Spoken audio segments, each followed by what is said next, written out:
Week का एक बहुत ही महत्वपूर्ण और अहम हिस्सा है, बहुत ही महत्वपूर्ण दिन है। और जैसा कि आप सभी जानते हैं कि इस विजिलेंस अवेयरनेस वीक की थीम है भ्रष्टाचार मुक्त भारत, विकसित भारत। और माननीय प्रधानमंत्री जी की उपस्थिति हमारे इस कार्यक्रम में न केवल भारत सरकार की पर स्वयं स्पष्ट रूप से माननीय प्रधानमंत्री जी की भी भ्रष्टाचार को जड़ से खत्म करने की उनकी मुहिम, उनके आह्वान को इंगित करता है। साथ साथ हम सभी को भी प्रेरित करता है कि हम अपने प्रयत्नों में, अपने संकल्पों में और गति लाएं और सुदृढ़ बनाएं, आत्मलोकन करें और साथ साथ आसक्ति रहित होकर पूरी निष्ठा से अपने कर्म करें जनहित में। It inspires us, ladies and gentlemen, to be doing our work with all integrity and honesty, even when nobody is watching us. तो माननीय प्रधानमंत्री जी का हम विशेष रूप से धन्यवाद करते हैं हमारे आज के इस विशेष कार्यक्रम का नेतृत्व से प्रदान करने का। और अब सभी का स्वागत करने के लिए और उनके स्वयं के अग्रणी विचारों के लिए मैं आमंत्रित करती हूं central vigilance commissioner Shri Suresh N Patel ji को उनके स्वागत उद्बोधन के लिए।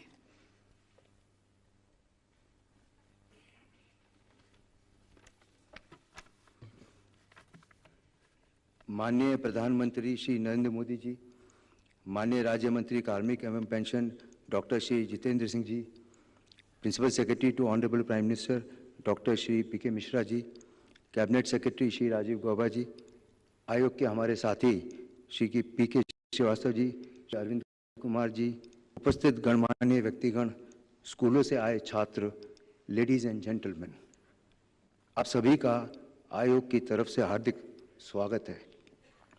केंद्रीय सतर्कता आयोग के लिए आज का दिन बहुत शुभ है। आज हमारे बीच हमारे माननीय प्रधानमंत्री जी उपस्थित हैं। सरदार वल्लभ भाई पटेल के जन्म दिवस 31 अक्टूबर को ध्यान में रखते हुए प्रतिवर्ष इसी सप्ताह के दौरान विजिलेंस अवेयरनेस वीक का आयोजन किया जाता है। इस वर्ष की थीम है भ्रष्टाचार मुक्त भारत, विकसित भारत। आयोग जीरो टॉलरेंस टुवर्ड्स करप्शन की पॉलिसी का अनुपालन करते हुए लोकपाल और सीबीआई के साथ कार्यरत है।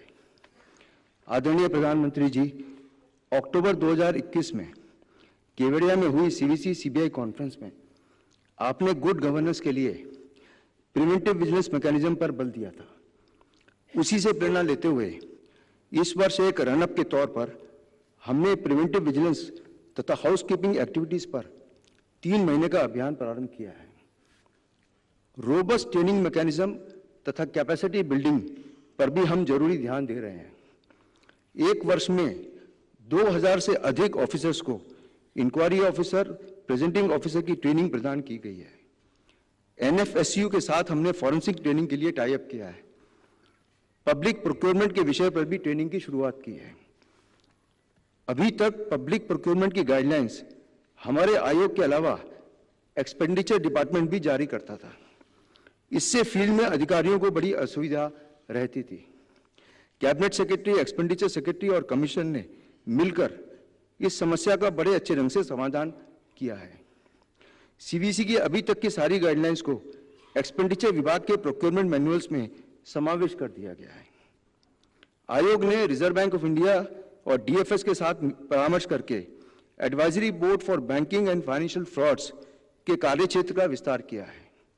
साथ में डिपार्टमेंट ऑफ फाइनेंशियल सर्विसेज ने आयोग के परामर्श से एनपीए पर स्टाफ अकाउंटेबिलिटी पॉलिसी को भी रिवाइज किया है। इस कदम से बैंक स्टाफ में नई जागरूकता और विश्वास पैदा हुआ है। डिपार्टमेंटल एक्शंस के प्रोसेस को समय से पूरा करना बहुत महत्वपूर्ण है। जो अधिकारी स्टाफ गलत कार्य अथवा भ्रष्टाचार करते हैं उन्हें अतिशीघ्र पनिश किया जाना चाहिए। इंक्वायरी के बाद जो निर्दोष पाए जाते हैं उनके केस निर्धारित समय सीमा के अंदर बंद होने चाहिए। इस पॉलिसी पर हम कार्य कर रहे हैं। इससे एक पॉजिटिव माहौल उत्पन्न होगा और देश की तरक्की को वेग मिलेगा। माननीय प्रधानमंत्री जी, आज आपके कर कमलों द्वारा नया OTP based complaint handling portal launch होने वाला है।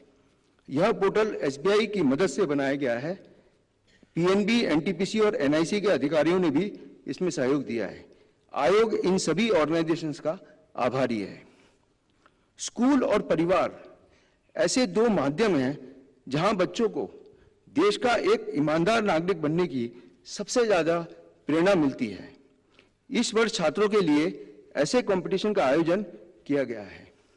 हम 7.65 लाख स्टूडेंट्स का धन्यवाद करते हैं जिन्होंने निबंध प्रतियोगिता में भाग लिया। साथ में सेक्रेटरी सीबीएसई और उनकी टीम का भी धन्यवाद करते हैं। नैतिकता और ईमानदारी के संदेश को आसानी से समझा जा सके, इस विषय में हमने सचित्र कहानियों के साथ छोटी 11 पुस्तकें भी तैयार की हैं। यह पुस्तकें बच्चों और आम नागरिकों के लिए भी संदेशवाहक बनेंगी। हम सभी लोग मिलकर भ्रष्टाचार के खिलाफ अभियान में कार्यरत हैं। माननीय प्रधानमंत्री जी, आज आपका संदेश हम सभी को इस संघर्ष में अपना योगदान देने के लिए और प्रेरित और प्रोत्साहित करेगा। हम आयोग की तरफ से आपका एवं सभी गणमान्य व्यक्तियों का हृदय से आभार व्यक्त करते हैं। भारत को भ्रष्टाचार मुक्त करके एक विकसित राष्ट्र बनाने के प्रयास के लिए हम सब कटिबद्ध हैं। धन्यवाद। जय हिंद।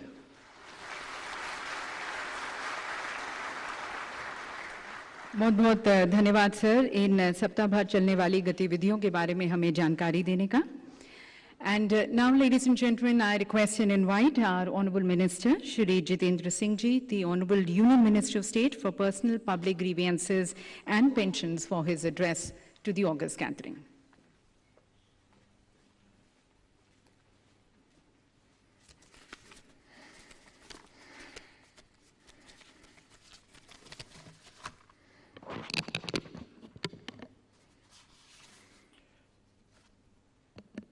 विश्व के सर्वाधिक लोकप्रिय नेता, हम सबके प्रेरणा स्रोत, तेजस्वी प्रधानमंत्री जिनके नेतृत्व में विश्व जगत में भारत को प्रतिष्ठा एवं सम्मान प्राप्त है, ऐसे हमारे परम आदरणीय Shri Narendra Modi ji, principal secretary doctor P K. Mishra ji, cabinet secretary Rajiv Gauba ji, central vigilance commissioner Suresh Patel ji, vigilance commissioner Arvind Kumar ji, P K. Srivastava ji, यहाँ पर उपस्थित अधिकारीगण, लेडीज एंड जेंटलमैन, सबसे पहले तो मुझे हृदय की गहराइयों से आभार प्रकट करना है आदरणीय प्रधानमंत्री जी का। अपने बहुमूल्य समय में से कुछ क्षण निकालकर आपने इस समारोह की शोभा भी बढ़ाई और हमारा उत्साह भी। हम सब जानते हैं प्रधानमंत्री जी कि पिछले 8-9 वर्षों में आपके नेतृत्व में एक के बाद एक अनेकों प्रशासनिक सुधार लाए गए, बल्कि ये भी कहा जा सकता है कि इस कार्यकाल का एक प्रमुख हाईलाइट रहा है governance reforms, good governance practices. Maximum governance minimum government के सिद्धांत का पालन करते हुए अनेकों नियमों का सरलीकरण किया गया और कई ऐसे नियम जो समय के साथ अपना औचित्य खो बैठे थे उनको हटा दिया गया। समय की मर्यादा को देखते हुए उसके विस्तार में नहीं जाना, परंतु आज के इस कार्यक्रम के संदर्भ में भ्रष्टाचार के विषय को लेकर भी जीरो टॉलरेंस टुवर्ड्स करप्शन की नीति का पालन करते हुए आपने अनेकों महत्वपूर्ण फैसले लिए हैं। उदाहरण के तौर पर प्रिवेंशन ऑफ करप्शन एक्ट जो 1988 में बना था और अगले 30 बरस तक किसी सरकार ने उसकी समीक्षा नहीं की, उसको रिविजिट नहीं किया। आप ही के आदेश अनुसार 2018 में उसमें संशोधन लाया गया। वक्त के तकाजे के मुताबिक उसमें कई प्रावधान जोड़ दिए गए, जैसे कि रिश्वत लेने वाले के साथ साथ रिश्वत देने वाला भी आरोपी ठहराया गया। इसी प्रकार लोकपाल एक्ट पिछली सरकार आधा अधूरा छोड़ गई थी, आपने उसकी कोताहियों की पूर्ति करके उसका कानून बनाया और पहली बार देश में लोकपाल की संस्था का स्थापना हुई। जहां तक विजिलेंस कमीशन का संबंध है, इसकी भूमिका का विस्तार करना, इसके स्वरूप को और व्यापक करने का प्रयास रहा है और ऐसा 2-3 स्तर पर हुआ। पहले enhanced engagement with stakeholders भले ही वो निर्वाचित प्रतिनिधि हों, सिविल सोसाइटी के सदस्य हों, छात्र हों, जैसे आज आप देख रहे हैं, उनके साथ निरंतर परस्पर चर्चा, समीक्षा, संवाद, वार्तालाप, विचारों का आदान प्रदान। दूसरा प्रिवेंटिव स्ट्रेटेजीज, जिसका भी सेंट्रल विजिलेंस कमिश्नर उल्लेख कर रहे थे, ताकि भ्रष्टाचार की रोकथाम के लिए नए नए उपायों पर शोध किया जाए और उसका कैसे अमल हो, इस पर विचार हो। तीसरा, इंक्रीज यूज ऑफ टेक्नोलॉजी, प्रक्रियाओं के सरलीकरण के लिए, प्रक्रियाओं को गति देने के लिए और प्रक्रियाओं में पारदर्शिता लाने के लिए। एंड चौथा, last but not the least, free access to information. गत 8-9 वर्षों में अधिकतर सूचनाएं पब्लिक डोमेन में लाई गई। मुझे ये कहते हुए खुशी है कि एसीसी के भी अनेकों महत्वपूर्ण फैसले इससे पहले के संबंधित अधिकारी तक पहुंचते हैं, उनकी सूचना डीओपीटी के वेबसाइट पर अपलोड कर दी जाती है।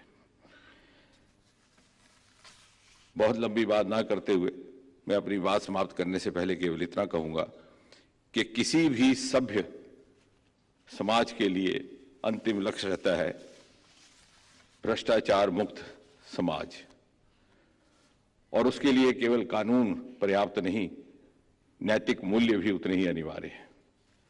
सरदार पटेल ने एक बार कहा था, and I quote, no service worth the name can claim to exist if it does not have in view the achievement of the highest standards of integrity, and quote. पूरी इंटेग्रिटी के साथ, ईमानदारी के साथ, सत्यनिष्ठा के साथ हम उस भ्रष्टाचार मुक्त समाज की दिशा में सामूहिक प्रयास करते रहेंगे। इसी संकल्प के साथ मैं अपनी बात समाप्त करता हूं और पुनः आपका अभिनंदन करता हूं।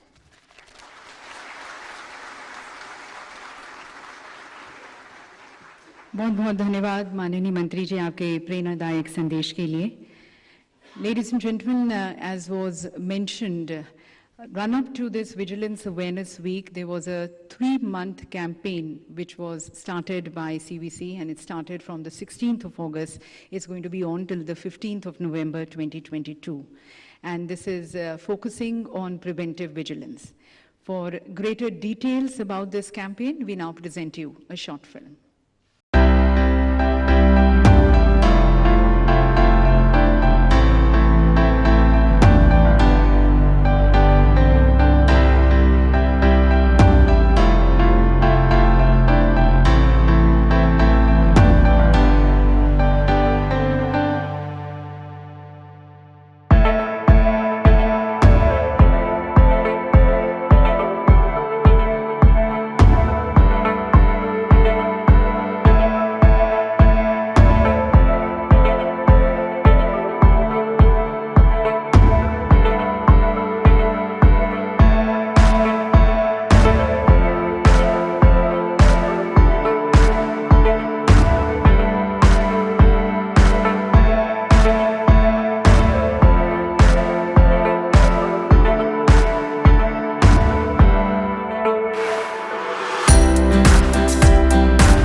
సైథాపూర్. జ్యోతిష్యం, వాస్తుశాస్త్రం మన పూర్వీకులు మనకిచ్చిన వరం. దుర్గాదేవి, కాలభైరవ ఉపాసనతో వాక్సిద్ధి పొందిన శ్రీ శ్రీ బోధానందగిరి స్వామివారు మీకు ఎలాంటి సమస్యలున్నా, వాటిలో ముఖ్యంగా ధన నష్టం, ఆరోగ్య నష్టం, భార్యాభర్తల మధ్య గొడవలు, ప్రేమించుకున్న వారు దూరం అవడం, ఎన్ని సంబంధాలు వచ్చినా పెళ్లి ముడి పడకపోవడం, రోడ్డు ప్రమాదాలు, అప్పుల బాధలు, వ్యవసాయంలో నష్టాలు, పెద్దల మాట పిల్లలు వినకపోవడం, ఆరోగ్య శాంతి, గృహశాంతి, మనశ్శాంతి లేకపోవడం, ఇలాంటి సమస్యలు ఉన్నట్లయితే ఒక్కసారి స్వామీజీని కలవండి. మీ సమస్యలకు తగిన పరిష్కారాన్ని పొందండి. అంతేకాక అన్ని రకాల వ్యాధులకు గోపంచగవ్య మరియు మూలికా వైద్యం చేయబడును. నమ్మకంతో రండి, ఆయురారోగ్యాలతో వర్ధిల్లండి. మా అడ్రస్ స్వామి బోధానంద గోసేవ ఆశ్రమం, సైథాపూర్, వీరభద్రస్వామి గుడి దగ్గర యాదగిరి గుట్ట.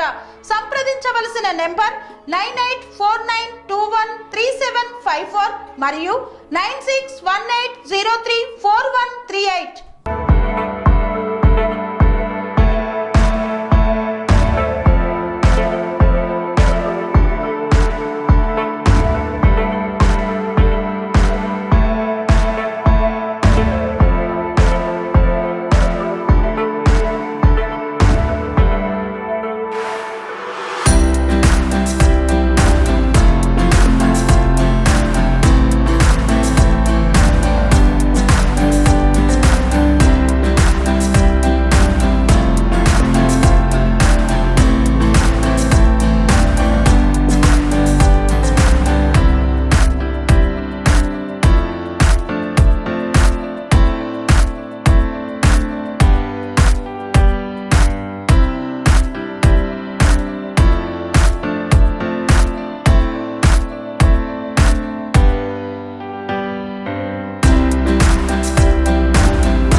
सिक्योर पोर्टल है।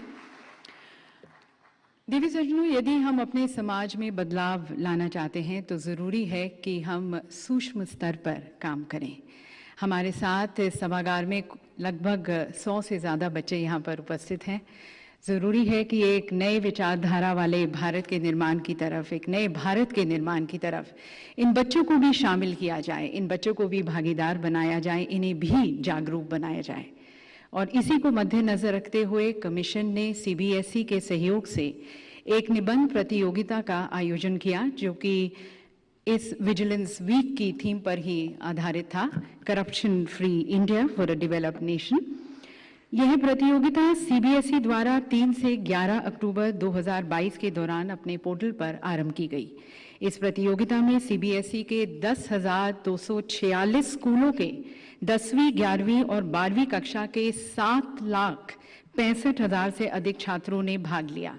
स्कूली स्तर, क्षेत्रीय स्तर और फिर राष्ट्रीय स्तर पर मूल्यांकन के बाद आज यहाँ पर टॉप 5 प्रविष्टियों को माननीय प्रधानमंत्री जी के करकमलों द्वारा सम्मानित किया जाएगा।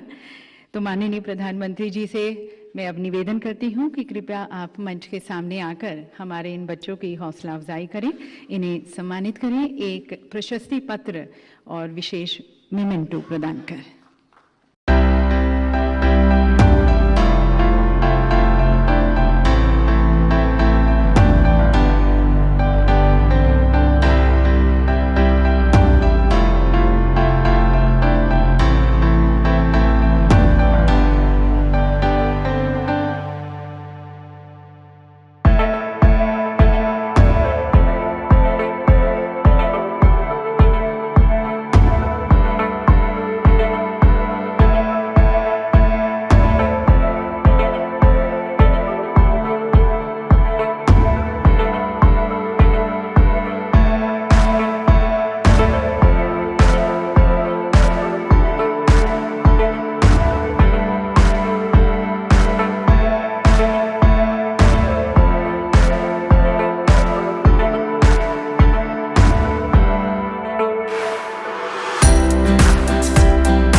ఆరోగ్యానికి అమ్మ ఆదర్శం, ఆరోగ్యానికి Shri Sai homeo stores and clinic. అనుభవం, అర్హత, అంకిత భావం కల డాక్టర్లచే చికిత్స.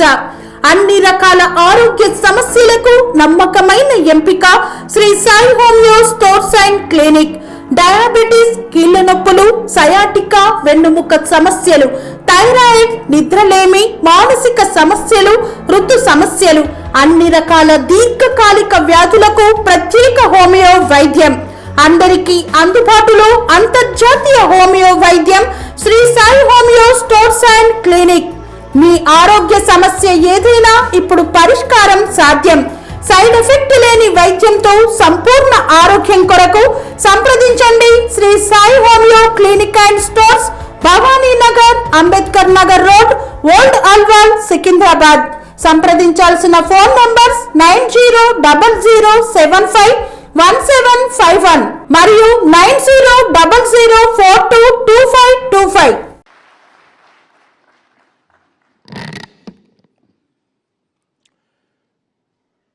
मंत्रिमंडल के मेरे सहयोगी doctor Jitendra Singh ji, principal secretary doctor P K. Mishra, Shri Rajiv Gauba, CBC Shri Suresh Patel,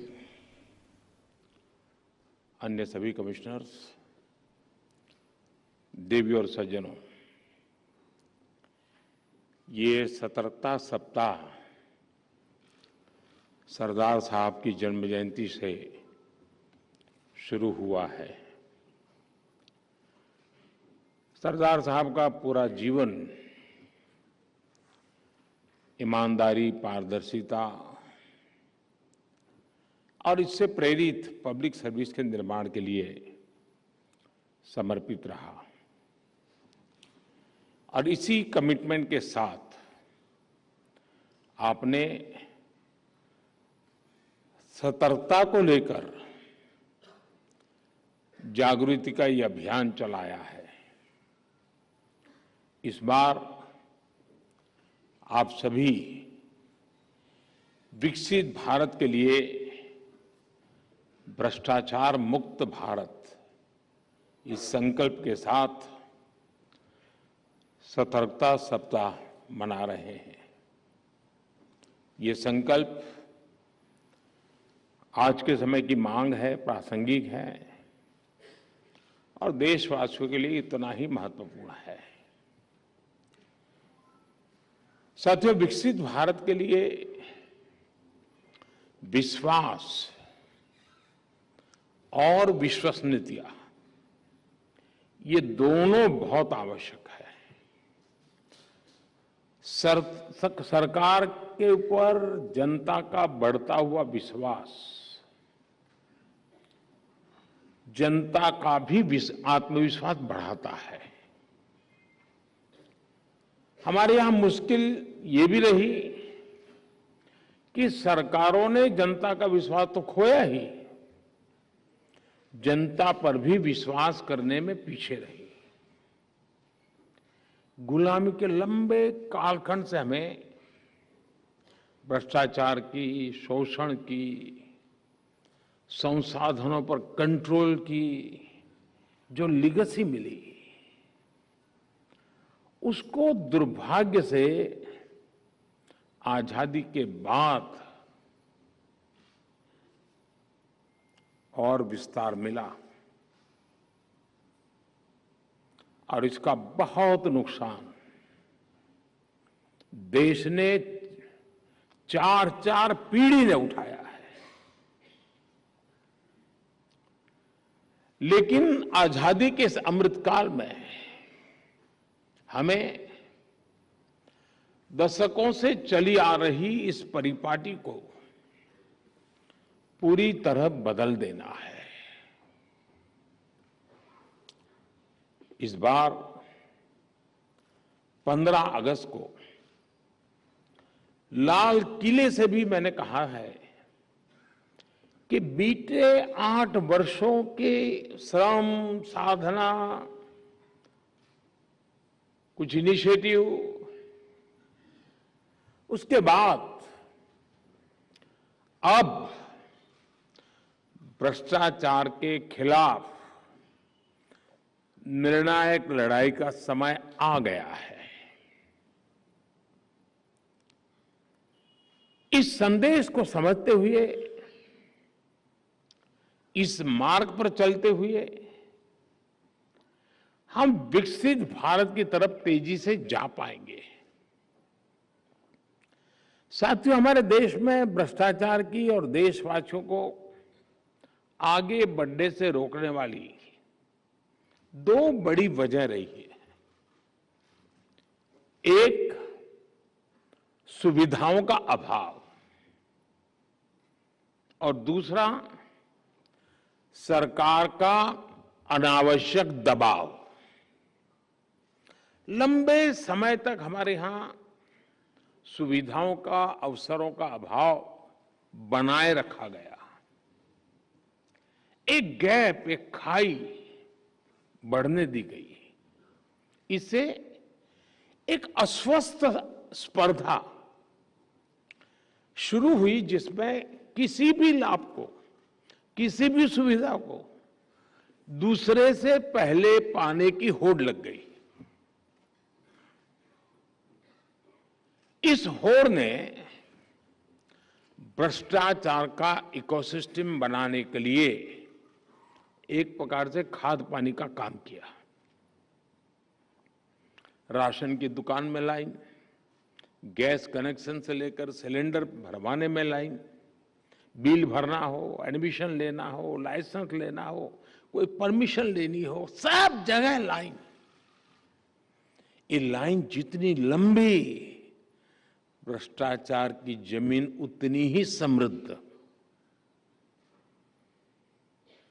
और इस तरह के भ्रष्टाचार का सबसे ज्यादा नुकसान अगर किसी को उठाना पड़ता है तो वो है देश का गरीब और देश का मध्यम वर्ग।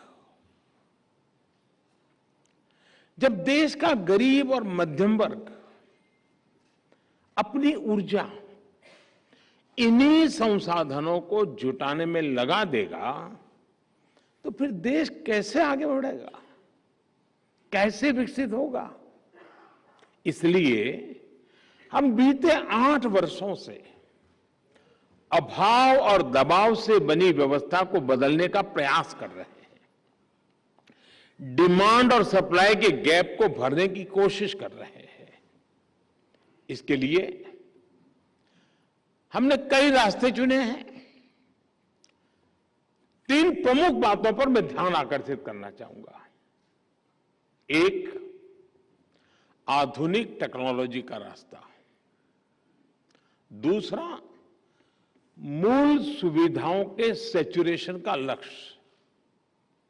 और तीसरा, आत्मनिर्भरता का रास्ता। अब जैसे राशन को ही लीजिए, बीते 8 वर्षों में हमने पीडीएस को टेक्नोलॉजी से जोड़ा और करोड़ों फर्जी लाभार्थियों को सिस्टम से बाहर कर दिया। इसी प्रकार डीबीटी से अब सरकार द्वारा दिया जाने वाला लाभ सीधे लाभार्थियों तक पहुंचाया जा रहा है। इस एक कदम से ही अभी तक 2 लाख करोड़ रुपए से अधिक गलत हाथों में जाने से बचा है। 2 लाख करोड़ रुपया। कैश आधारित अर्थव्यवस्था में घुसखोरी, काला धन, ये डिटेक्ट करना कितना मुश्किल है, ये हम सब जानते हैं। अब डिजिटल व्यवस्था में लेन देन का पूरा ब्यौरा कहीं ज्यादा आसानी से उपलब्ध हो रहा है। Government e market place, jam जैसी व्यवस्था, सरकारी खरीद में कितनी पारदर्शिता आई है, ये जो भी इसके साथ जुड़ रहे हैं उसका महत्व समझ रहे हैं, वो अनुभव कर रहे हैं। साथियों, किसी भी सरकारी योजना के हर पात्र लाभार्थी तक पहुंचना, सैचुरेशन के लक्ष्य को प्राप्त करना समाज में भेदभाव भी समाप्त करता है और भ्रष्टाचार की गुंजाइश को भी खत्म कर देता है। जब सरकार और सरकार के विभिन्न विभाग खुद ही आगे बढ़कर हर पात्र व्यक्ति को तलाश रहे हैं, उसके दरवाजे जाकर दस्तक दे रहे हैं, तो जो बिचौलिए बीच में बने रहते हैं उनकी भूमिका भी समाप्त हो जाती है। इसलिए हमारी सरकार द्वारा हर योजना में सैचुरेशन के सिद्धांत को अपनाया गया है। हर घर जल, हर गरीब को पक्की छत, हर गरीब को बिजली कनेक्शन, हर गरीब को गैस कनेक्शन, ये योजनाएं सरकार की इसी अप्रोच को दिखाती हैं। साथियों, विदेशों पर अत्यधिक निर्भरता भी भ्रष्टाचार का एक बड़ा कारण रही है। आप जानते हैं कि कैसे दशकों तक हमारे डिफेंस सेक्टर को विदेशों पर निर्भर रखा गया। इस वजह से कितने ही घोटाले हुए। आज हम डिफेंस सेक्टर में आत्मनिर्भरता के लिए जो जोर लगा रहे हैं, उससे भी इन घोटालों का स्कोप भी समाप्त हो गया है। राइफल से लेकर फाइटर जेट्स और ट्रांसपोर्ट एयरक्राफ्ट तक आज भारत खुद बनाने की दिशा में आगे बढ़ रहा है। डिफेंस ही नहीं बल्कि बाकी जरूरतों के लिए भी हमें विदेशों से खरीद कम से कम उस पर निर्भर रहना पड़े। आत्मनिर्भरता के ऐसे प्रयासों का उसको आज बढ़ावा दिया जा रहा है। साथियों, सीबीसी पारदर्शिता सुनिश्चित करने के लिए सबके प्रयास को प्रोत्साहित करने वाला संगठन है। और पिछली बार मैंने आप सभी से प्रिवेंटिव विजिलेंस पर ध्यान देने का आग्रह किया था। मुझे बताया गया है कि आपने इस दिशा में अनेक कदम उठाए हैं। इसके लिए जो 3 महीने का अभियान चलाया गया है वो भी प्रशंसनीय है। मैं आपको और आपकी पूरी टीम को बधाई देता हूं। और इसके लिए ऑडिट का, इंस्पेक्शन का एक पारंपरिक तरीका आप अपना रहे हैं, लेकिन इसको और आधुनिक, अधिक टेक्नोलॉजी ड्रिवन कैसे बनाएं, इसको लेकर भी आपको जरूर सोचते रहे हैं और सोचना भी चाहिए। साथियों, भ्रष्टाचार के खिलाफ सरकार जो इच्छा शक्ति दिखा रही है, वैसी ही इच्छा शक्ति सभी विभागों में भी दिखनी आवश्यक है। विकसित भारत के लिए हमें एक ऐसा एडमिनिस्ट्रेटिव इकोसिस्टम विकसित करना है जो भ्रष्टाचार पर जीरो टॉलरेंस रखता हो। ये आज सरकार की नीति में, सरकार की इच्छा शक्ति में, सरकार के फैसलों में आप हर डगर पर देखते होंगे। लेकिन यही भाव हमारी प्रशासनिक व्यवस्था के डीएनए में भी मजबूती से बनना चाहिए। एक भावना यह है कि जो भ्रष्ट अफसर होते हैं उनके खिलाफ कार्रवाई, चाहे वो आपराधिक हो या फिर विभागीय, बरसों तक चलती रहती है। क्या हम भ्रष्टाचार से संबंधित डिसिप्लिनरी प्रोसीडिंग्स को मिशन बोर्ड में एक अवधि तय करके पूरा कर सकते हैं? क्योंकि ये लटकती तलवार उसको भी परेशान करती है। పనేసియా మెరిడియన్ హాస్పిటల్స్ ప్రతి సామాన్యుడికి అందుబాటులో అంతర్జాతీయ వైద్య ప్రమాణాలతో వైద్యం, 24 గంటల అంబులెన్స్ సర్వీసుతో పాటు అత్యవసర సేవలతో ఏర్పాటైన చికిత్సా విభాగం. మా దగ్గర గుండె సంబంధిత, మూత్రపిండ, కాలేయ, కంటి జబ్బులకు, మోకాళ్ల శస్త్ర చికిత్సతో పాటు కోవిడ్-19, బ్లాక్ ఫంగస్ వంటి వైరస్లకు, అన్ని రకాల ఆరోగ్య సమస్యలకు నమ్మకమైన అత్యాధునిక వైద్య చికిత్సను అందిస్తున్న హాస్పిటల్ పనేసియా మెరిడియన్ హాస్పిటల్స్. మీ ఆరోగ్య సమస్య ఏదైనా ఇప్పుడు పరిష్కారం సాధ్యం.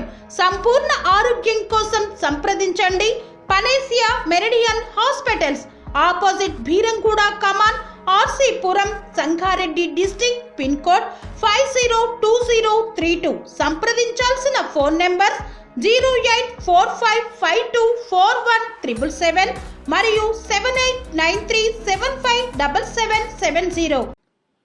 अगर वो निर्दोष है और इस चक्र में आ गया तो उसको इस बात का बड़ा जीवन भर दुख रहता है कि मैंने प्रामाणिकता से जिंदगी जी और मुझे कैसा फंसा दिया और भी निर्णय नहीं कर रहे हैं।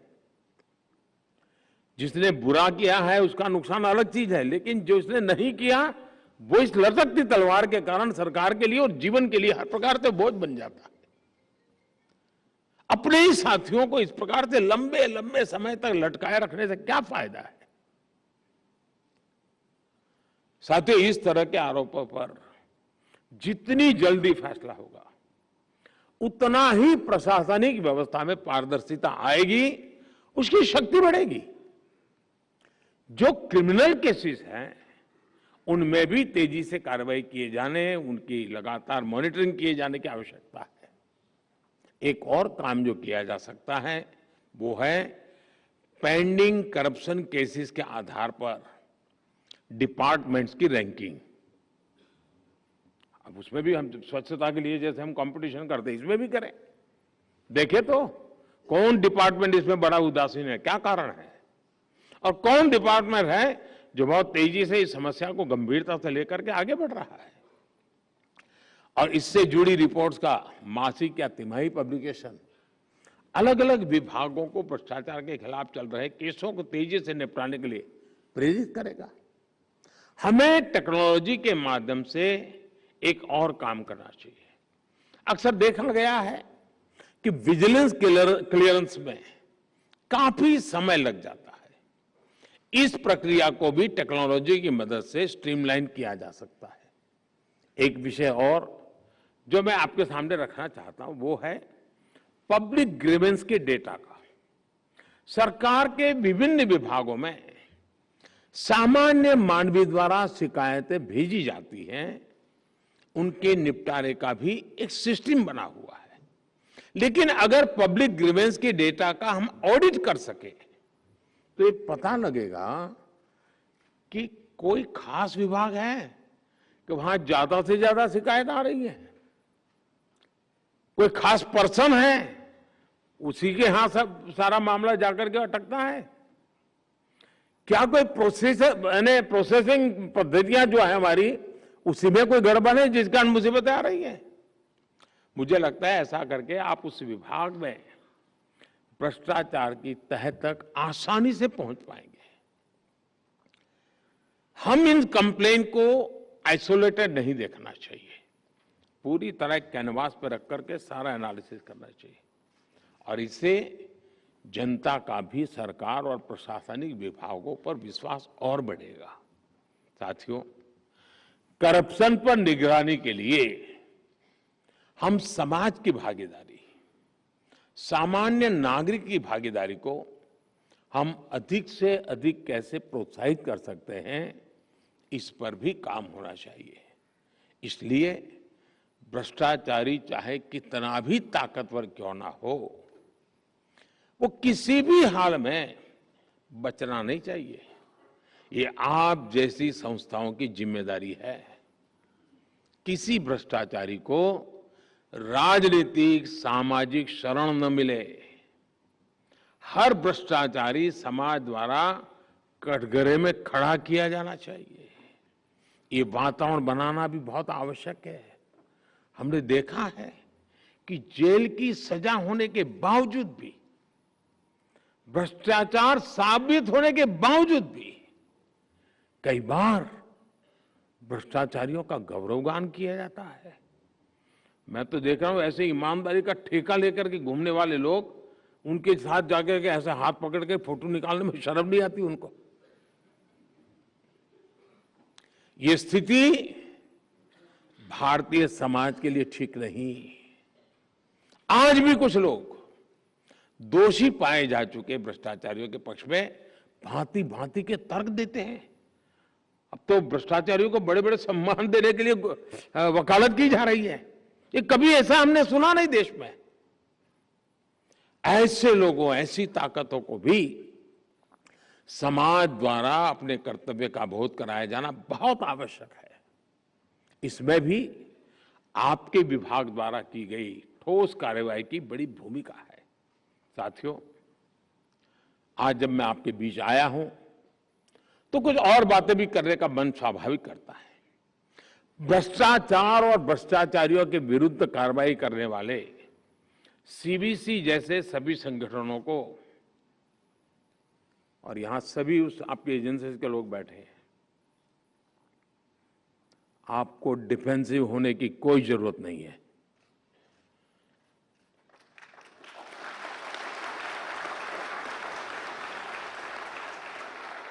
अगर देश की भलाई के लिए काम करते हैं तो अपराध बोध में जीने की जरूरत नहीं है दोस्तों। हमें पॉलिटिकल एजेंडा पे नहीं चलना है, लेकिन देश के सामान्य मानवी को जो मुसीबतें आ रही हैं उसे मुक्ति दिलाने का हमारा काम है। ये काम हमको करना है। और जिनके वेस्टेड इंटरेस्ट है वो चिल्लाएंगे, वो इंस्टीट्यूशन के गले घोंटने की कोशिश करेंगे, इस इंस्टीट्यूट में बैठे हुए समर्पित लोगों को बदनाम करने का प्रयास किया जाएगा। ये सब होगा। मैं लंबे अरसे तक इस व्यवस्था से निकला हुआ दोस्तों। लंबे अरसे तक हेड ऑफ द गवर्नमेंट के रूप में काम करने का मुझे अवसर मिला है। मैंने बहुत गालियां सुनी, बहुत आरोप सुने दोस्तों। कुछ बचा नहीं मेरे लिए, लेकिन जनता जनार्दन ईश्वर का रूप होती है।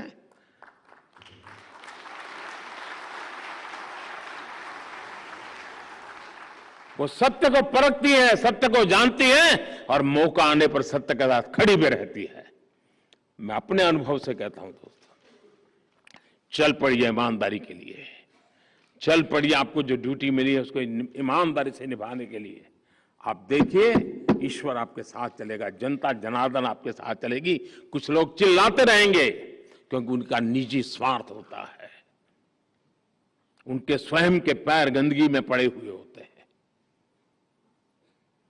और इसलिए मैं बार बार कहता हूं, देश के लिए, ईमानदारी के लिए काम करते समय कुछ भी अगर इस प्रकार के विवाद खड़े होते हैं, अगर हम ईमानदारी के रास्ते पर चले हैं, प्रामाणिकता से काम कर रहे हैं, डिफेंसिव होने की कोई जरूरत नहीं दोस्तों। आप सभी साक्षी हैं। जब आप कन्विक्शन के साथ एक्शन लेते हैं, कई मौके आपके जीवन में भी आए होंगे, समाज आपके साथ खड़ा ही रहा होगा दोस्तों। भ्रष्टाचार मुक्त देश और भ्रष्टाचार मुक्त समाज बनाने के लिए सीबीसी जैसी संस्थाओं को निरंतर जागरूक रहना वो एक विषय है, लेकिन उन्हें सारी व्यवस्थाओं को भी जागरूक रखना पड़ेगा। क्योंकि अकेले तो क्या करेंगे, 4-6 लोग एक दफ्तर में बैठ करके क्या कर पाएंगे। पूरी व्यवस्था उनके साथ जब तक जुड़ती नहीं है, उस स्पिरिट को लेकर के जीती नहीं है, तो व्यवस्थाएं भी कभी कभी चरमरा जाती है। साथियों, आपका दायित्व बहुत बड़ा है, आपकी चुनौतियां भी बदलती रहती हैं और इसके लिए आपके तौर तरीकों में, कार्यप्रणाली में भी निरंतर गतिशीलता आवश्यक है। मुझे विश्वास है कि आप अमृत काल में एक पारदर्शी और प्रतिस्पर्धी इकोसिस्टम के निर्माण में अहम भूमिका निभाते रहेंगे। मुझे अच्छा लगा, आज कुछ स्कूल स्टूडेंट्स यहां बुलाए गए हैं, सबने ऐसे कंपटीशन में हिस्सा लिया। एक लगातार क्विज कंपटीशन की भी परंपरा विकसित की जा सकती है। लेकिन एक बात की तरफ मेरा ध्यान गया, आपका भी ध्यान गया होगा, आपने भी उसको देखा होगा, बहुतों ने देखा होगा, बहुतों ने जो देखा उस पर सोचा होगा। मैंने भी देखा, मैंने भी सोचा। सिर्फ 20% पुरुष भ्रष्टाचार के खिलाफ की लड़ाई में इनाम ले गए, 80% बेटियां ले गई।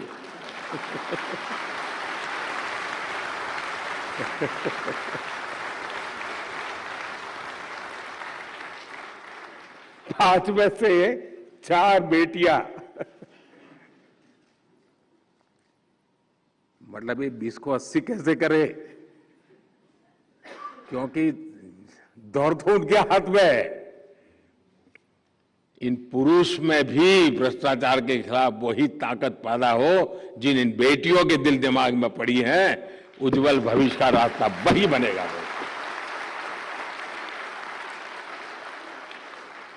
लेकिन आपके इस प्रिवेंटिव इस दृष्टि से ये अभियान अच्छा है कि बच्चों के मन में भ्रष्टाचार के खिलाफ एक नफरत पैदा होनी चाहिए। जब तक गंदगी के खिलाफ नफरत पैदा नहीं होती, स्वच्छता का महत्व समझ नहीं आता है। और भ्रष्टाचार को कम ना आके पूरी व्यवस्था को चरमरा देता है, पूरी व्यवस्था को चरमरा देता है। और मैं जानता हूं इस पर बार बार सुनना पड़ेगा, बार बार बोलना पड़ेगा, बार बार सजग रहना पड़ेगा। कुछ लोग अपनी शक्ति इसलिए भी लगाते हैं कि इतने कानूनों में से बाहर कैसे रह करके सब किया जाए। वो ज्ञान का उपयोग वो भी करते हैं, एडवाइस भी करते हैं इसके लिए कि इस दायरे के बाहर करो, कोई प्रॉब्लम नहीं होगा।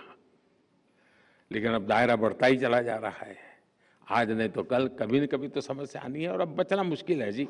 टेक्नोलॉजी कुछ न कुछ तो सबूत छोड़ रही है। जितना ज्यादा टेक्नोलॉजी की ताकत का उपयोग होगा, हम व्यवस्थाओं को बदल सकते हैं और बदली जा सकती है। हम कोशिश करें। मेरी आप सबको बहुत बहुत शुभकामनाएं हैं। धन्यवाद भाइयों।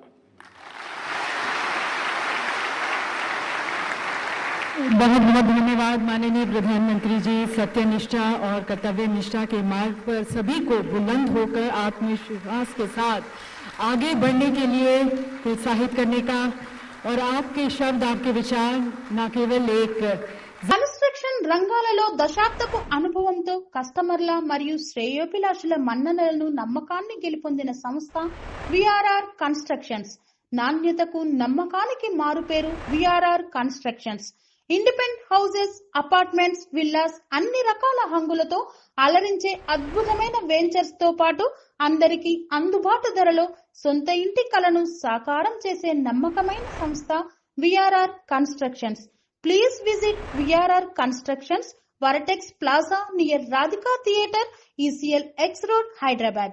Call to 9100885552, 9100885559.